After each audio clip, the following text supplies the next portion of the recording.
बिस्मिल्लाहिर्रहमानिर्रहीम। अस्सलाम वालेकुम। आप देख रहे हैं अलिफ न्यूज़ और मैं हूं आपके साथ माजिद अली। शामिल करते हैं पाकिस्तान और दुनिया भर से ब्रेकिंग न्यूज़ हेडलाइंस।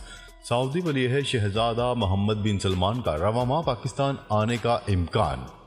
सऊदी वली अहद शहजादा मोहम्मद बिन सलमान का रवां माह दौरा पाकिस्तान का इम्कान जाहिर किया जा रहा है। दौरे के हवाले से तारीखों को हतमी शक्ल देने पर भी काम जारी है। ज़राए का कहना है कि सऊदी वली अहद का 2019 के बाद पाकिस्तान का ये पहला दो तरफा दौरा होगा। वज़ीर आज़म शहबाज शरीफ ने सऊदी वली अहद के दौरे से मुतल्लिक इंतज़ामी अमूर का खुद निगरानी करने का फैसला किया है।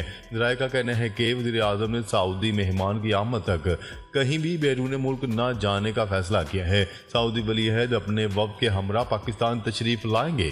ज़राए के मुताबिक मोहम्मद बिन सलमान के दौरे से मुतल्लिक हतमी तारीख रवां हफ्ते में तय हो जाएगी। सऊदी वली अहद के दौरा पाकिस्तान में $5 अरब की सरमायाकारी के फैसलों पर अमल दरामद की याददाश्तों पर दस्तखत मुतवक्का हैं। खबर के अगले हिस्से में बात करते हैं इसराइल में अल जज़ीरा को बंद करने का फैसला। इसराइली हुकूमत ने कतर के टेलीविजन चैनल अल जज़ीरा को बंद करने का फैसला कर लिया। अरब मीडिया की रिपोर्ट के मुताबिक इसराइली वज़ीर आज़म नेतन्याहू की काबीना ने अल जज़ीरा चैनल बंद करने की मंजूरी दे दी। अरब मीडिया की रिपोर्ट के मुताबिक इसराइली काबीना ने मुत्तफ़िका तौर पर इसराइल में अल जज़ीरा का ऑपरेशन बंद करने का फैसला किया है। अरब मीडिया की रिपोर्ट के मुताबिक इसराइली पार्लियामेंट अल जज़ीरा चैनल की आर्जी बंदिश के हक में पहले ही वोट दे चुकी है। अरब मीडिया के मुताबिक गजा जंग में फ़लस्तीन की हमायत पर इसराइल ने अल जज़ीरा चैनल को कौमी सलामती के लिए खतरा करार दिया है। अरब मीडिया के मुताबिक इसराइल में अल जज़ीरा नेटवर्क बंद करने का वक्त भी नहीं बताया गया। अरब मीडिया की रिपोर्ट के मुताबिक इस हवाले से अल जज़ीरा के ब्यूरो चीफ का कहना था कि इसराइल का ये फैसला खतरनाक और सियासी है। इनका मजीद कहना था कि इसराइली फैसले के खिलाफ कानूनी चाराजोई के लिए अल जज़ीरा की लीगल टीम काम कर रही है। खबर के अगले हिस्से में बात करते हैं इसराइली फौज का मशरकी रफ़ा से शहरियों को निकल जाने का हुक्म। इस हवाले से इसराइली फौज का कहना है कि मशरकी रफ़ा से शहरियों का इनखला आर्जी है। इनखला का अमल बतदरीज होगा। इसराइली फौज ने कहा है कि इनखला का हुक्म SMS, फ़ोन कॉल और मीडिया ब्रॉडकास्ट से दिया जा रहा है। इसराइली फौज का कहना है कि इसराइली सियासी क़यादत की हदायत पर रफ़ा ऑपरेशन का आगाज़ कर रहे हैं। अमरीकी दिफाई हुकाम को रफ़ा ऑपरेशन के आगाज़ से आगाह कर दिया गया है। इसराइली मीडिया का कहना है कि रफ़ा के सिर्फ मशरकी हिस्से में ऑपरेशन से 1 लाख फ़लस्तीनी बेघर होंगे। वाज़ेह है कि गजा में जंगबंदी से मुतल्लिक इसराइल और हमास के दरमियान काहिरा में जारी मुज़ाकरात फिर तातुल का शिकार हो गए हैं। हमास और इसराइली कैदियों के अहले खाना का कहना है कि सहूनी वज़ीर आज़म नेतन्याहू ने मुज़ाकरात को सबूताज किया है। हमास के रहनुमा इस्माइल हानिया का कहना है कि मुज़ाकरात का तीसरा दौर ख़त्म हो चुका और उन्होंने मुज़ाकरात से मुतल्लिक अपना जवाब सालिस मुल्क मिस्र के पास जमा करवा दिया है। उधर CIA के सरबराह विलियम बर्न्स ने कतरी वज़ीर आज़म के साथ हंगामी मुलाकात के लिए दोहा रवाना हो गए। उनके दौरे का मकसद इसराइल और हमास पर मुज़ाकरात जारी रखने के लिए ज़्यादा से ज़्यादा दबाव डालना है। हमास का वफ़द भी मज़ीद मुशावरत के लिए काहिरा से दोहा रवाना होगा। फ़लस्तीनी ग्रुप का कहना है कि वो अमेरिका से इस बात की ज़मानत चाहता है कि इसराइल रफ़ा में ज़मीनी हमला नहीं करेगा। इसराइल का इसरार है कि रफ़ा पर हमला किया जाएगा ख्वाह जंगबंदी का मुआहदा तय पा जाए। दूसरी जानिब गजा पर इसराइली बमबारी का सिलसिला बदस्तूर जारी है। रफ़ा समेत गजा के मुख्तलिफ इलाकों पर बमबारी में मज़ीद दर्जनों फ़लस्तीनी शहीद हो गए। खबर के अगले हिस्से में बात करते हैं चीन के सदर शी जिनपिंग 5 साल बाद यूरोप के सरकारी दौरे पर फ्रांस पहुंच गए। पेरिस पहुंचने पर फ्रांसीसी वज़ीर आज़म ने एयरपोर्ट पर चीनी सदर और इनकी अहलिया का इस्तकबाल किया। चीनी सदर शी जिनपिंग फ्रांसीसी सदर एमानुएल मैक्रोन की ख़ुसूसी दावत पर फ्रांस पहुंचे हैं। फ्रांस में 2 रोज़ के दौरान सदर शी जिनपिंग सदर मैक्रोन और सरबराह यूरोपियन कमीशन से मुलाकात करेंगे। खबरसार एजेंसी की रिपोर्ट के मुताबिक चीनी और फ्रांसीसी सरबराहान में बाहमी तजारती रवाबत, सरमायाकारी और यूक्रेन जंग पर बातचीत मुतवक्का है। फ्रांस के बाद चीनी सदर शी जिनपिंग सर्बिया और हंगरी जाएंगे। क्या रहे कि ये चीनी सदर का 2019 के बाद पहला दौरा यूरोप है।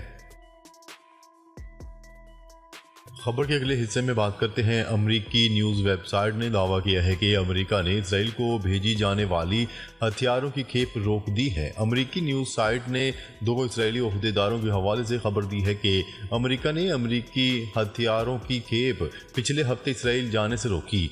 अमरीकी वेबसाइट के मुताबिक व्हाइट हाउस ने खबर पर कोई तबसरा नहीं किया। दूसरी जानिब इसराइल का दावा है कि अमरीकी इमदाद की फराहमी मामूल के मुताबिक जारी है। अमरीकी न्यूज़ वेबसाइट का कहना है कि 7 अक्टूबर के बाद अमेरिका ने पहली मरतबा इसराइल को हथियारों की फराहमी रोकी है।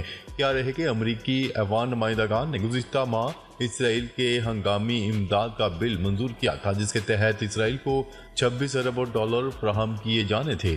इसराइली मीडिया के मुताबिक अमरीकी इमदाद में 14 अरब डॉलर की फौजी इमदाद भी शामिल थी। गजा जंग शुरू होने के बाद से अमरीका की जानिब से इसराइल की माली और फौजी इमदाद में इजाफा हुआ है।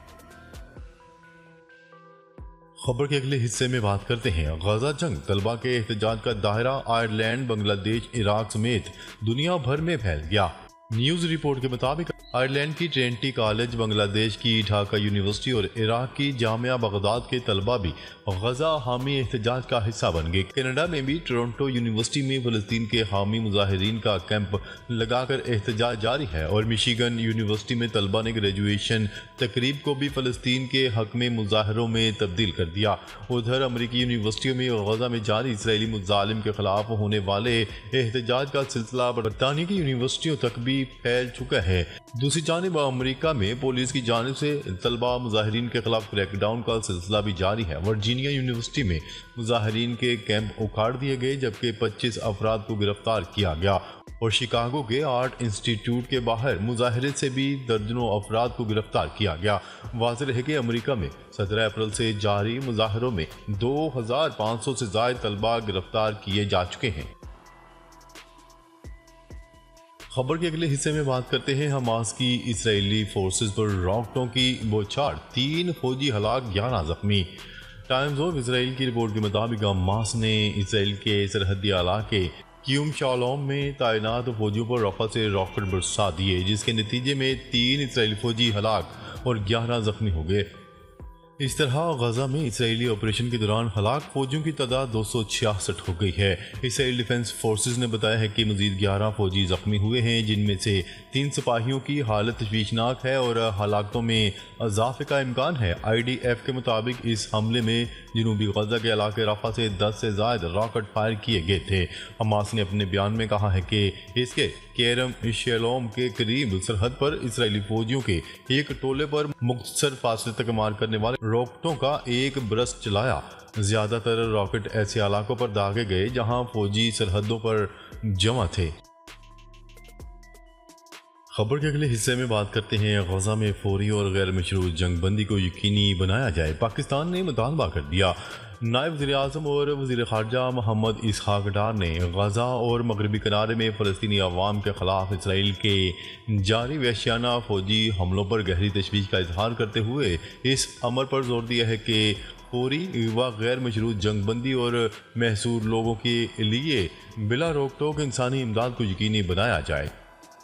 तर्जुमान दफ्तर ख़ारजा के जारी अलामी के मुताबिक नायब वज़ीर-ए-आज़म ने 15वीं इस्लामी सरबराही कॉन्फ्रेंस खिताब के आगाज़ पर गैम्बिया के सदर और जमहूरिया गैम्बिया की हुकूमत की जानिब से गर्म जोशी से इस्तकबाल और बेहतरीन मेहमान नवाजी के लिए तहदिल से शुक्रिया अदा किया। उन्होंने 15वीं इस्लामी सरबराही कॉन्फ्रेंस की सदारत संभालने पर भी दिली मुबारकबाद दी। उनका कहना था कि ये सरबराही इजलास गजा और मगरबी किनारे में फ़लस्तीनी अवाम के ख़िलाफ़ इसराइल के जारी वहशियाना फ़ौजी हमलों के स्याह में मुनक्किद हो रहा है। 35,000 से ज़ायद फ़लस्तीनी शहरी, जिनमें ज़्यादातर ख़वातीन और बच्चे शामिल हैं, मारे जा चुके हैं। हज़ारों ज़ख्मी और इसराइल की अंधाधुंध बमबारी से 20 लाख लोग बेघर हो चुके हैं और जानबूझकर इंसानी इमदाद इन तक पहुँचाने से इनकार किया जा रहा है।